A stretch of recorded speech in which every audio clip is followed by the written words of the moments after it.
Hello and welcome back to Season 4 of What's Up with Energy. I'm Georgia Knapp, Content Manager here at GridX.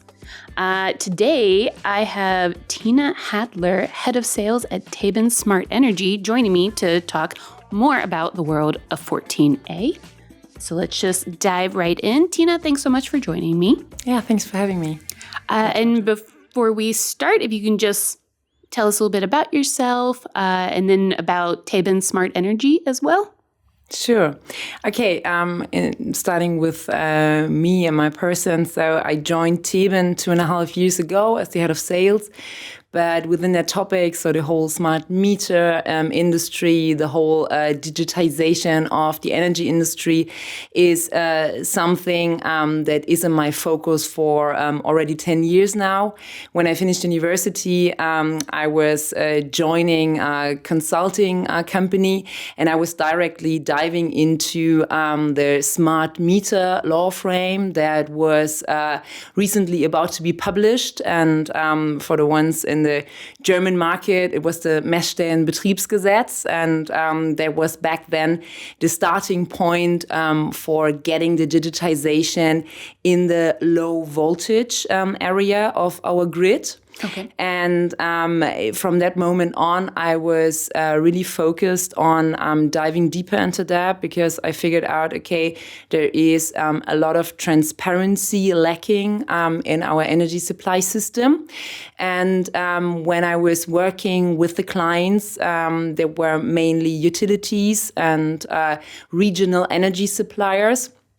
They were lacking of almost everything that was coming along with IT, digitization, and anything that is apart from their day-to-day business. Mm-hmm. And so I got kind of focused on that, and was not only working in Germany, but also working in the UK in that smart meter rollout case, and was seeing like the development, but also the heavy delays that we were also facing through a lot of years. And that was the reason why I was not continuing the work in the consulting industry, but was going, if you want to say so, behind the meter. And I was working for a startup in the home energy management system. And I was working there mainly on the question of how these energy optimization inside a building could be integrated in the energy market. And that energy integration, or that energy market integration, was then directly leading me back to the smart meter topic.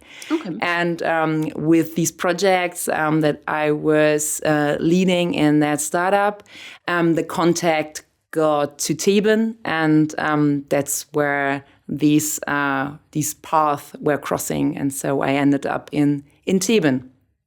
Nice. And then you said the smart meter rollout and some of the hangups there. Did you mean in the UK? I know the Germany one has not been fantastic, but did you mean the UK or Germany? No. I mean the German one. Okay.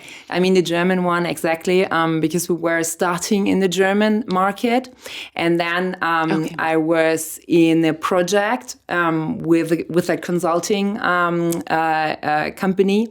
And they were sending me to the UK for thinking about like this process excellence from an industry, from an economy where the smart meter rollout is already a bit further developed, like it was in Germany back then. So because they were already with their installed base way ahead of the ones that we'd been seeing in Germany. And so the idea was transferring that experience to the German market.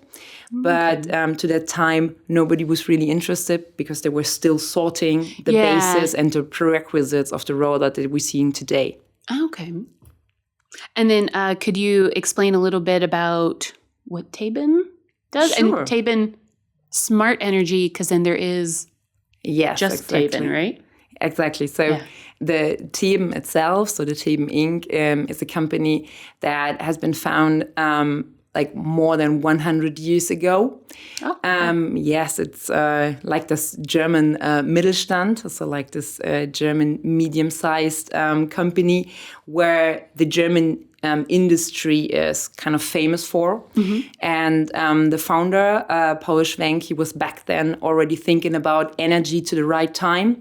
And he was inventing or having like a patent on a time switch, a light switch that you're using, for example, in your multi-tenant house. For example, when you're opening your front door and you're switching on the light, you can go up into like the third or the fourth or the fifth floor and the light is still on. And then after a few minutes, it switches automatically off. That's what Theben back then invented.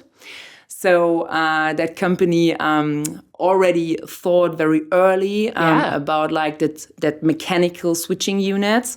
And through the years, through the centuries, Theben proved that they could also go along with that innovation because they went from mechanical switching to electronic switching. And then, of course, nowadays we're thinking about like this digital switching units. And that's where the Theben Smart Energy started. Because back then there were already time switch units in the portfolio of Theben. And so with that, there were already connections to utilities, to energy suppliers. And within that, there were already back then in the 2010 years, discussions about energy management, about the question of how to get that energy being produced locally, how to get that more optimized or better optimized. And that's when the whole basis started to dig into that. And then the energy directive on an EU level was published. And then that German law frame, so that smart meter rollout levy was published. And within that, Theben decided to not only going the path of digitization, but also that path of cybersecurity, because that's another very important pillar of that transition, basically. So so the Theben is more or less our mother company, and we're kind of like the new startup inside that company that is now focusing on that smart metering or smart grid business with that smart meter gateway and these control units. Okay. Does the word Theben, because I would have assumed that was the name of the founder, but no, it's not indeed. The name of the founder was, as I mentioned, Paul Schwenk. Yeah. But Theben was going back to the idea of who invented time. And the old Egypts, so because Theben was the capital of the old Egypts, and they invented the time or the idea of time back then. And that's why the company changed to Theben. Ah, okay. That is fascinating. When I first heard about Theben, just here in the office, and then when we were talking about different people to reach out to for the podcast, I completely thought Theben was a person for the longest time. And then I was like, oh, I'm going to call Theben. And people were like, but who at Theben? And I was like, no, just Theben. Oh, Theben's a company. I got it. I'm not calling. Yeah, no worries about that, because you can see there it's like in the DNA of the company, and that's why we decided to not switch our company name, but just amending it or extending it to that smart energy part to make it more precise. What is the vision that we are following? Interesting. Okay. And then how does paragraph 14A fit into all of this with you guys? I mean, I feel like I already see how it does, but for the listeners, anyone just now tuning in. Yeah, of course.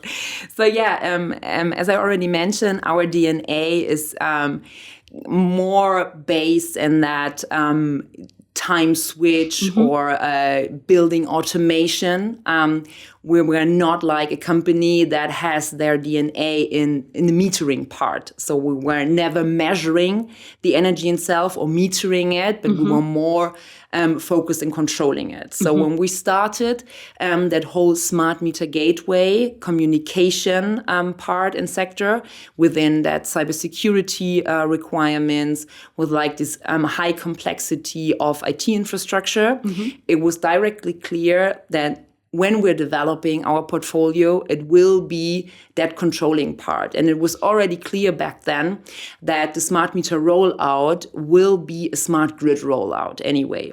Because the basic difference between the smart meter rollout that we're seeing in Germany in comparison to other countries is that we're not only focusing on the metering part, so we're not only sending like the meter readings from the location where the energy got consumed or produced to like the organization that is billing it.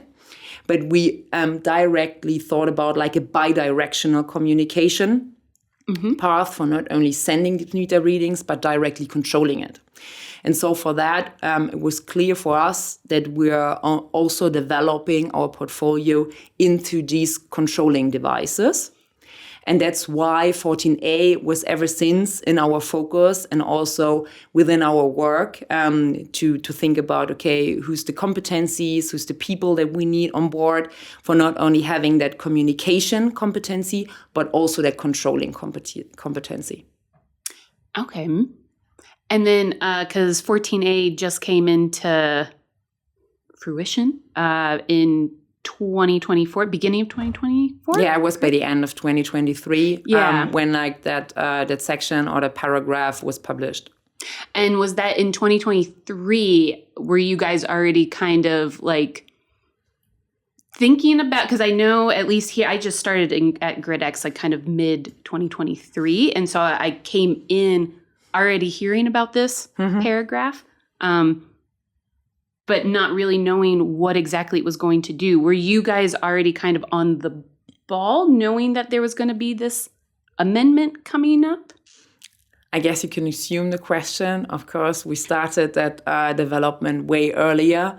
Before that, in preparation to that, exactly, because the cycles that you need to incorporate in terms of hardware development are way longer than we're just speaking about a software product. I don't want to blame like the software development, but when I joined Theben, I figured out like, okay, the complexity of that hardware development leads like a way longer development period, and when I joined, I already knew that these products will be part of my sales department in these days when this paragraph is into force. And before that, we already had like the prototypes. We already had like the frame and the more or less 95% ready device. The only thing that was missing was the certification and was like the security of the investment that we already did. Because when you're having like this regulation, it's ever a bet that this regulation is really coming into operation and leading to a new market. Okay. And then going off of that, how are Theben's utilities and products, how do they help consumers align with the requirements of 14A? So first of all, we're not selling our products B2C. We are a B2B company, and our customers are the metering operators because they are the ones that are having the duty of out of the law to install the smart meter and also the control units. So when you're speaking about fulfilling the paragraph 14A, you need to think about, okay, what is happening at your grid access point?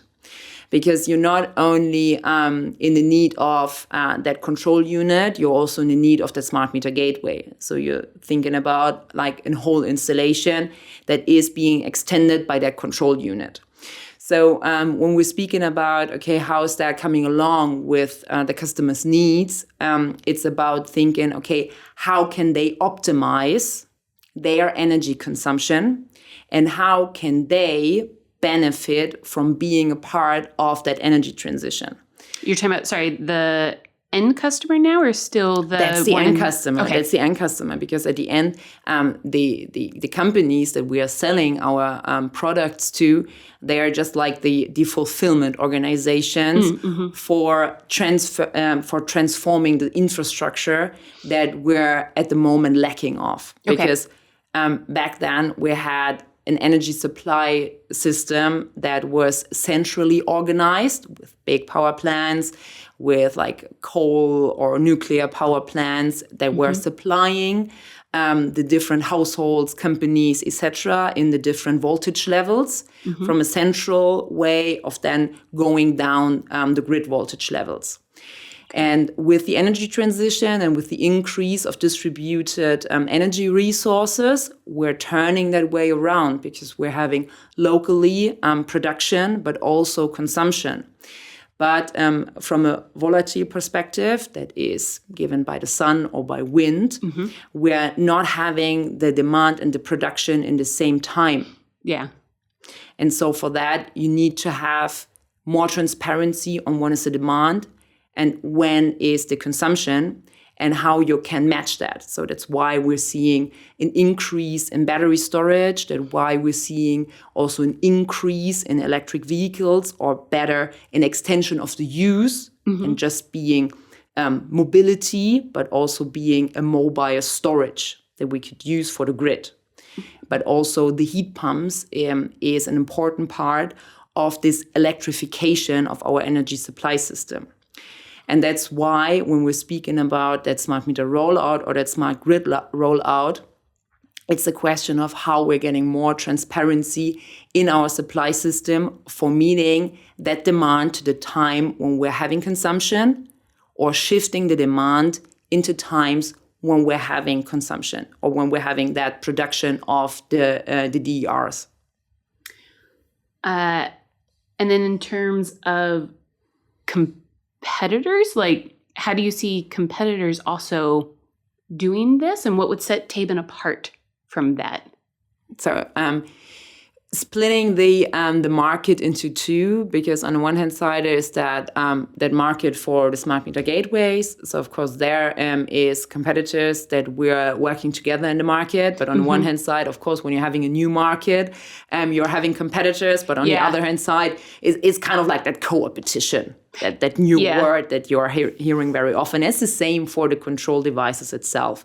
So of course, when we're going to the control device around 14A, you're having the ones that are coming with their proprietary solutions. For example, when they're having already an energy management system, and they're saying, okay, hey, we want to extend, or we want to further develop our product into that energy market or into that energy grid requirements.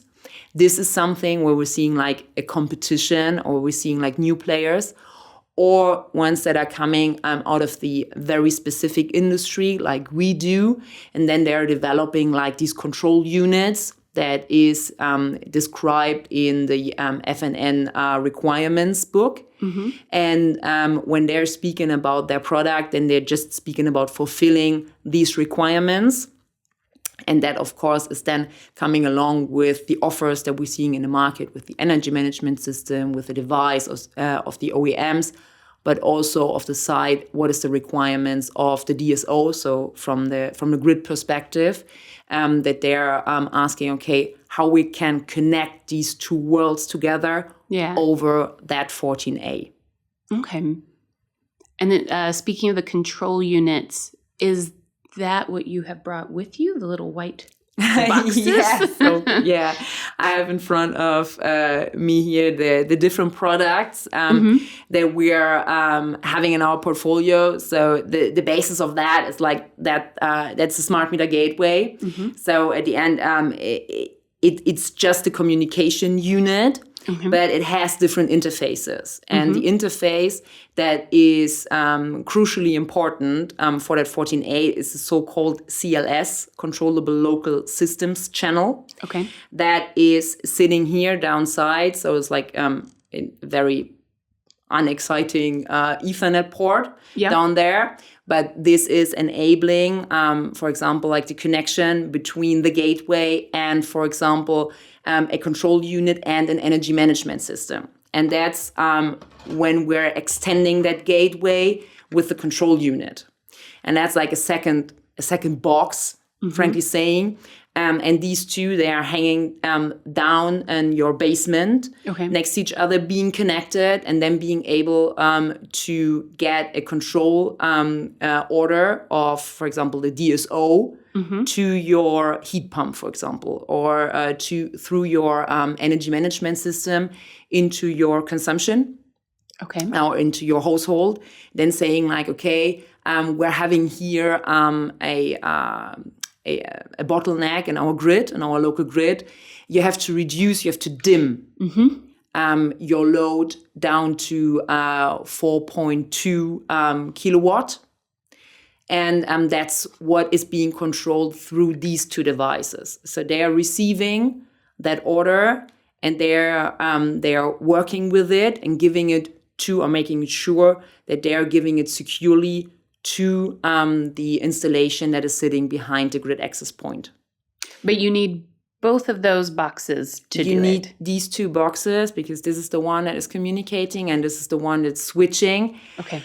And when it comes to the one, and you asked me before, what is setting us apart from our competitors, it is how we thought about developing that controlling further in the context of the developments that we are having anyway today. And when we're seeing the world today, we're having an application first, a platform first approach in almost every offers that we're seeing around us. So, for example, when you're thinking back then inside your car, your navigation system back then was a specific box. Yeah. That was just being able to navigate you. And when you're thinking today, you're not only having like a TomTom Go was a brand, for example, that we used in Germany here a lot. You're not seeing that anymore. Why? Because it's an application that moved to the computer inside the car or inside your smartphone. And that's what we thought with a control module that is sitting on the smart meter gateway. So you're not in the need of installing two boxes, but just one box. And that control application is sitting here inside the device. So there is like a platform approach on it. There is sitting that application. And then behind that, for example, there could be the grid box, for example, of GridX. And then being able to communicate directly with the gateway and then controlling the device that is being sent through that 14A paragraph. Okay.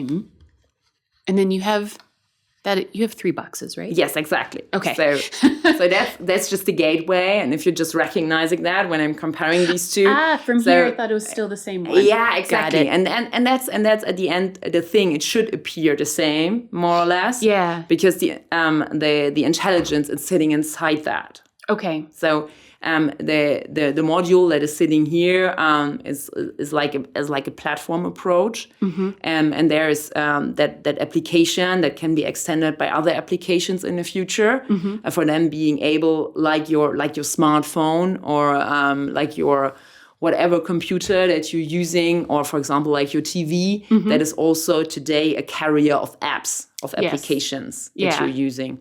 So and that's kind of like the idea, where we're saying like, okay, of course we're following the frame and we want to fulfill the requirements, but of course we're taking our freedom as a company in the private industry to develop that in a way where we think like, okay, the market will develop in that direction. Okay. And is this, because you're saying that now you're moving from having to have the 2 boxes to just one box, the one. Is that a trend that you're seeing across the market, trying to like simplify it like that? Yeah, the simplification is something that we're seeing through all the discussions, because one of the main, I would not say mistakes, but let's say things that we missed to discuss is that ever since the smart meter rollout had been seen as a logistic project, but as an IT project, because it is an IT project where you have to extend your whole energy or your IT infrastructure. Mm-hmm.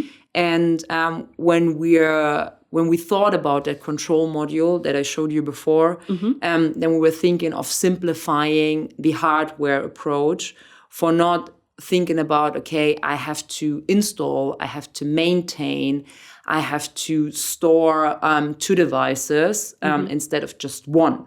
Yeah. And then having all the time like an over-the-air or remote access for them being able to extend that, to administrate that. And that was the idea. There is approaches that is going in a similar direction, but not necessarily of like putting everything together. I guess for that, the market is still in like that very storming phase. Okay. And we need to see what is the offer where the market is easy to adopt to. But we see good feedback. We see a lot of good planning with us, with our product. But of course, on the other hand side, it is a commodity approach. Yeah. The gateway or the smart meter rollout is a commodity and is a commodity project. And so for that, you ever need to think about interoperability and compatibility. And that's why you see these 2 boxes. Because at the end, the gateway is a commodity, the control unit is a commodity. And when you're putting all these together, you're losing kind of like this idea of being a commodity. And that's something where, of course, us as Theben, we need to think about the right arguments for overcoming these argument of a commodity. But that's where the arguments of us being a private company needs to be stronger or needs to be more convincing, like any other product.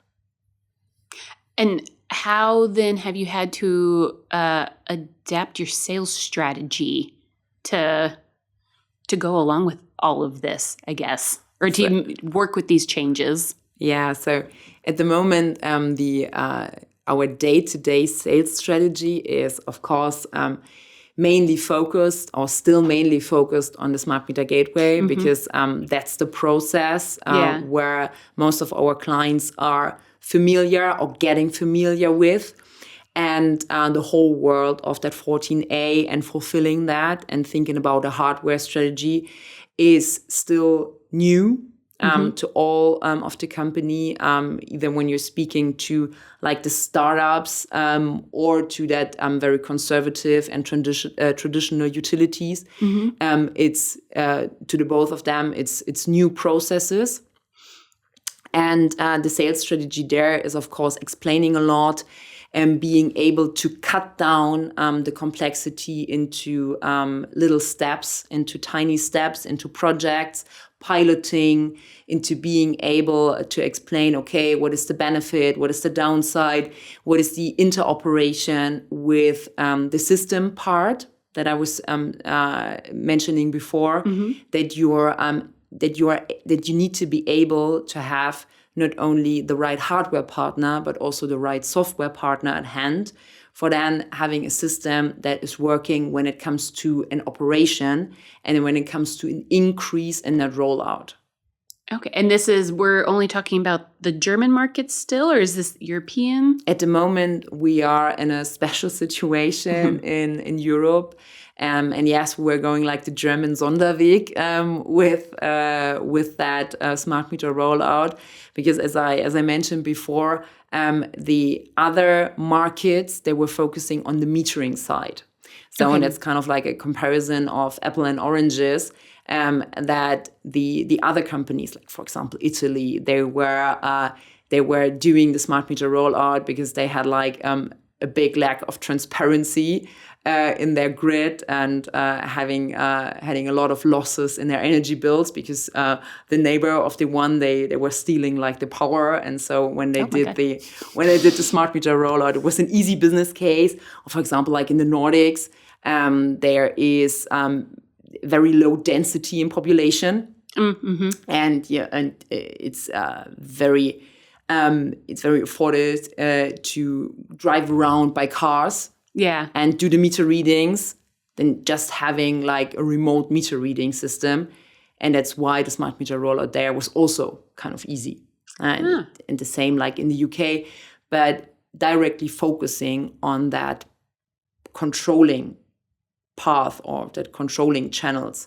That is something where Germany ever wanted to be a pioneer.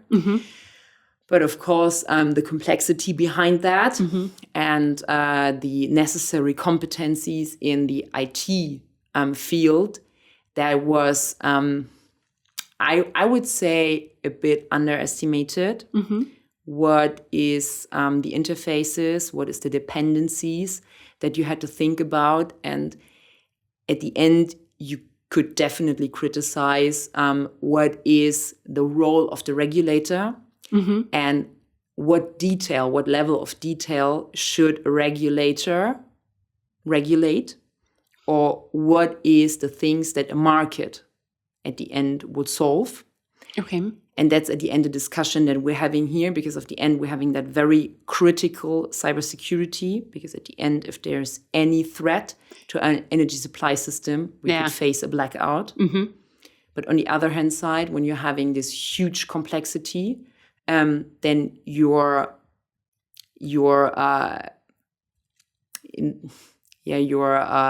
hindering the market developing in a free way. So, and that's kind of like the trade-off that we're seeing every day, especially when it comes to that sales strategy. Because, of course, when you're speaking with them, they're asking you, okay, hey, what is the thing that we should do next? So where to invest, maybe the next project, what to prioritize.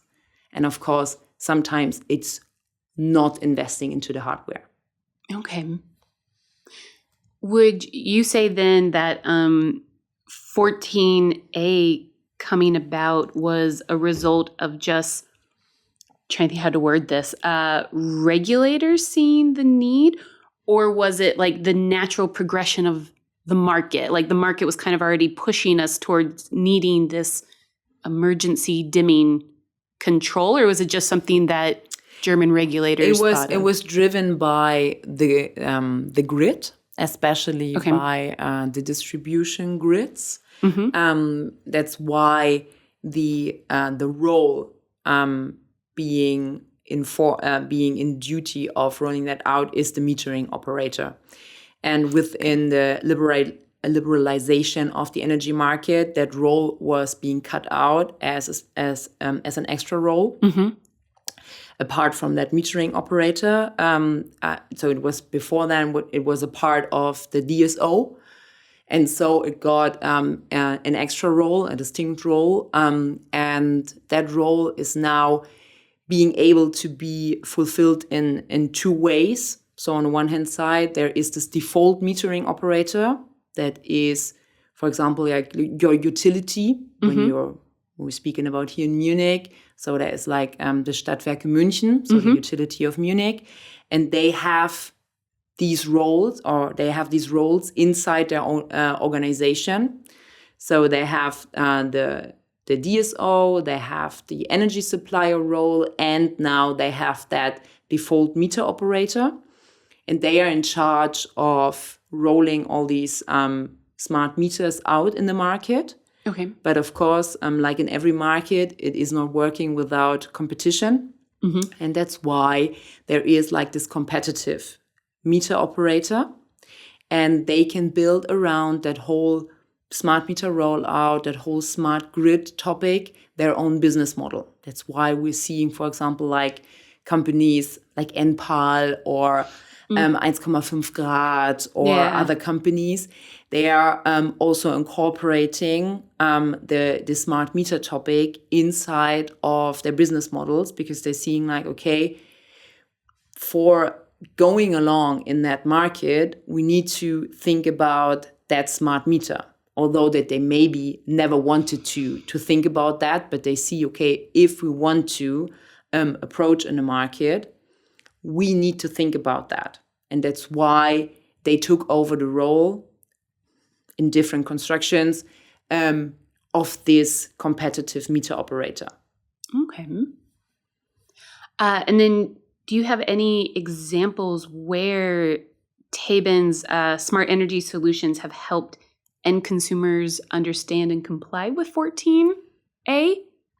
So which I know is end hard. customer, the end customer itself is a view or point of view that is in our day-to-day work very often lacking. Yeah. But anyway, we are involved in different projects. For example, we had a project with a utility in the very north where we were installing together with that utility 50 control units. So like this integrated one, as I showed you before, in 50 different households. And that was in preparation of that 14A being published.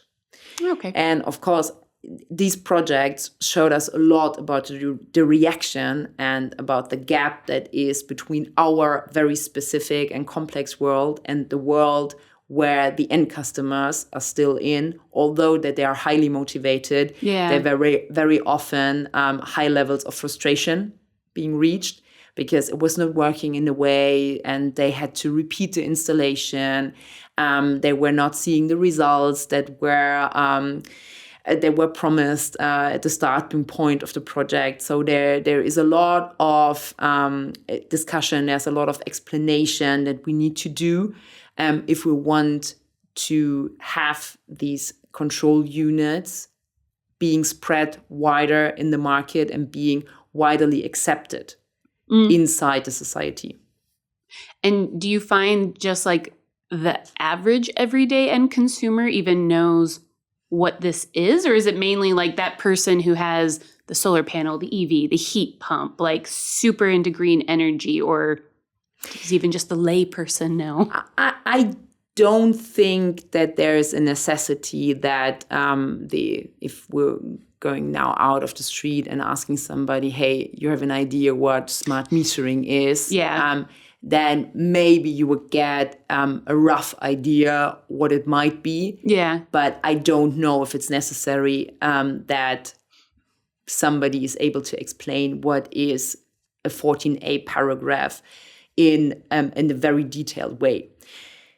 On the other hand side, we need to think more about what is the benefit out of that.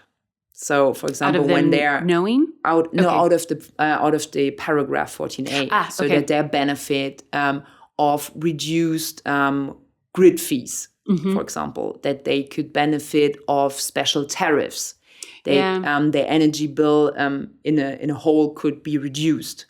So, and that's kind of like the benefits that the people should connect when they are hearing the smart meter rollout, or when they're hearing the transition of our energy supply system. Yeah. And when I'm thinking of, or when I'm speaking with my friends or with my family, I'm trying to get like parallelities or get like pictures that are easy to understand. And for example, when you're thinking about the 14A, for me, it's kind of like the airbag of our grid in a car. And you don't want that your airbag in your car is being in use. Yeah. Because if your airbag is being used, you had an accident. Yep. And you don't want to have an accident. So that's why you're building a lot of assistance systems, etc., around in your car for being secure. That, of course, the last part, the last resort that you're having is the 14A. Yeah. And that's where we are at the moment, that we're having that 14A and we're starting with that. But the customer itself does not need to understand, okay, what is the paragraph itself? They just need to understand that they are benefiting from something. Yeah. And little by little, that this whole energy system ends transferring into a system when they are moving their demand into a period where we're having high consumption or when they're storing it, that they could benefit from that. Yeah. And that's the whole idea behind that. Okay. I really like your airbag analogy, because you're right. It's something that we almost take for granted in a way. Like you need it in your car, you know it's there. Yeah. You hope you'll never have to use it, but when you do have Exactly. to use it, you really hope it works very well. Exactly. Thank you. That actually, I don't come from an energy background, so every now and then I need very simple analogies to help it finally. And that's the thing that our whole industry is lacking of, that we are, of course, speaking every day about all the details. But we're not able to explain it in easy words. And if you want these ideas, and it's great ideas. I have so many great colleagues surrounding me where I'm thinking okay, wow, you are so smart, you're so clever people, but you're not able to transfer your idea to a mass. And if you're not able to transfer that, and we're seeing at the moment an increasing attention on that topic, if we're not able to explain that and to get that out into the market, then it could be that this whole project of energy transition could be at risk. Yeah. You should go to someone in the Bundestag with your airbag analogy.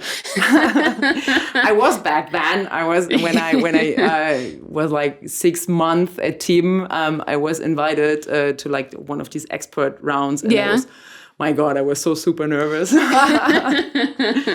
We'll tweet this podcast episode at somebody. What are Theben Smart Energy's visions for the future of smart energy solutions in Germany, particularly in the context of evolving regulations? So the thing is there, the vision is on the one hand side that we want to make that whole communication in that local areas, in these very distributed areas, in a numerous way as functional as possible. Because at the end it's like small computers sitting down in your basement, and of course you want to rely on that. You want to rely that that the updates that you receive, they are working, that it is a component like a piece in a puzzle that's maybe not the face of the beautiful character that you're doing that puzzle, but it is an important one to make that whole picture a complete one. You're really on the ball with these analogies. I try. I'm loving it. I try to, because otherwise it's not stucking in people's mind, I guess. And at the end, what the vision is, of course, that we could now getting successful with our control portfolio, because with the gateway there is already a market. We see roughly 1.5 million smart meter gateway installations already in the German market. We're going to see a doubling number or maybe more in 2025. And in the shadow of that, we're seeing hopefully already in 2025 a development of these control installations. And I hope, and I really hope in a short-term vision, that we're being able to see our solutions working there. We have the first 14A certified solution with a control module so far. And of course, we want to use that. We want to help our customers in there. And then, of course, we already mentioned beforehand other economies outside Germany, inside Europe, but also comparable markets. And that's something where I hope with my team, so with my colleagues, that we could focus within 2025, 2026, little by little, in thinking about strategies, how the technology that we develop for the German market can be abstracted to other markets. So what is the thing? What is the basis that we could use out of that from, for example, like the cybersecurity infrastructure, from these control logics that are already implemented? What is the things that will help other economies to get the energy transition a success? But of course, first of all, we need to prove that the Germany energy transition is a success, because before other economies will not directly jump on it.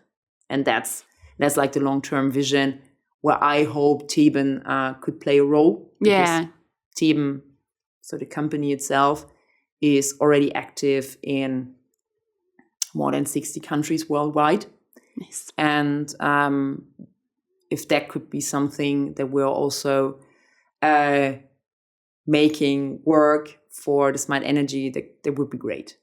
Yeah, because you do see something like paragraph 14A, because I know right now it's just in Germany, but you do see it potentially then also other countries adopting something similar? So a 14A itself, definitely not. Okay. Because it's a very specific one. But the idea of controlling in the different voltage levels, or the idea of shifting demand to the times when there is consumption, that's definitely something that we're seeing in other economies anyway. That's why, for example, the concept of dynamic tariffs is something that is not only specific to Germany, but also in other countries. Yeah. And I guess due to the flexibility and the complexity in the distribution grids, that's something where different approaches needs to be discussed when it comes to something that is comparable to 14A. Yeah. All right, let's get into the rapid fire questions. What's your favorite part of working in smart energy? Working with my team, working with our clients, and being part of the change and transition. Your go-to energy-saving tip for everyday life? My go-to energy-saving tip. The best kilowatt hour is the one that doesn't have to be produced. Yeah. I like that one. Because we're filming this in the middle of winter, and this will be coming out still in wintertime. For a winter vacation, skiing, snowboarding, or staying inside a cozy cabin? Oh, I love to go skiing. Unfortunately, I didn't manage to go this season so far, because my husband, he's from Argentina and he's not that much into skiing. And so for that, at the moment, it's more staying in a cozy cabin, but I really like skiing. Oh man, you gotta, my husband's Brazilian and loves skiing. He loves? What? Yeah. And I was just like, what? Lucky you. But you've never skied before. Your favorite eco-friendly way to stay warm in winter? Using a hoodie more and getting closer together with your beloved ones. Nice. One energy asset you think every household should have? In a household, I would really love to have a heat pump. Yeah. I would really love. But of course, when you're living in a multi-tenant house, you need to convince other parties. But I hope that's something that we're seeing more broadly in the market, because I guess it's a great technology that could change our use of and that help to reduce our dependency to fossil fuels. Yeah, but the heat pump, it needs more love. We just produced a blog that was how to make heat pumps sexy to the mass public. What is the most energy efficient thing you've done this week? I was instead of because I had to take a rental car to visit a client site, and very often it's a question of taking still a combustion car, because the rental service providers, they're not making it easy to rent the electric car. And I did anyway, although it was a big hassle yesterday through snow and charging opportunities. But yes, I would say this week it was choosing definitely the EV instead of a combustion engine. Yeah, that's good. What was your favorite piece of energy news or innovation from 2024? From 2024, I really love to see the increase and the overfulfillment of renewables being installed, especially in wind, but also solar capacity. Although there's a lot of critique onto our government, but they really did a great job in having the installation quotes being fulfilled, and that was something that made me positive. If 14A were a character in a movie, who or what would it be? Like the airbag. Picture. No, but maybe it's like that nerdy, sometimes a bit annoying friend that is always saying you need to be careful. Okay, and nice. Everybody knows that he or she is around, but probably it's sometimes something where the people saying like, okay, yeah, it's not so funny with that character, but we're inviting them anyway. And then the last of the questions, because this tripped up the last person. If 14A had a theme song, what would it be? Oh my God, that's a good question. I really love music. Maybe I would choose Under Pressure. Oh, nice. I like that one. And then word association, just say the first thing that comes to your mind. Solar panel. More balance between rooftop installation and large-scale installations. Oh, nice. Battery. Hopefully, we see more seasonal solutions than just short-term storage solutions. Glühwein? Glühwein? Yeah. I really love Glühwein. I like to always throw in just a nice fun one in there. Smart energy? Necessary. And 14A? The starting point of something great. Nice. Well, thank you so much for joining me today. Thanks for having me again. It was fun. If you'd like to learn more about the world of renewable energy or energy management systems, be sure to check out our website, gridx.ai, where we produce regular blogs and glossaries about the subject. You can also follow us on LinkedIn or on Twitter and Instagram at GetGridX.